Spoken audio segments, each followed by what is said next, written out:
ठीक आहे ना, 23 मुलं घेऊन बसले इतकं काय मोठी गोष्ट आहे. पण ज्यावेळेस एक मुलगा शिव करतो आणि ती शिव तुमच्या पायापर्यंत येईपर्यंत त्याला कळालेलं नसतं आणि तुम्हाला कळालेलं नसतं की त्याने शिव केलेली आहे. कोणतरी किंचाळा सुटलेला असतो, कोणाचं तरी नाक पार तोंडापर्यंत भात आलेलं असतं, सततची बडबड कोणतरी करत असतं. त्यावेळेस तुमचा बीपी हाय होतोच, तुम्ही कितीही नॉर्मल असाल तरी सुद्धा. एक 2-3 महिने तर माझा सतत बीपी हाय होत होता. मला कळत नव्हतं की नक्की चुकतंय काय.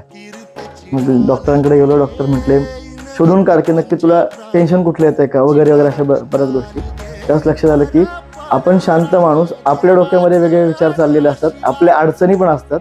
आणि जेव्हा सतत तुमच्या आजूबाजूला एखादा मुलगा गुणगुण गुणगुण करतोय का एकच वाक्य सतत म्हणतोय, शिव करतोय, शी करतोय, किंचाळत पळतोय, सुटतोय, त्यावेळेस तुमची काय कंडिशन झाली असं.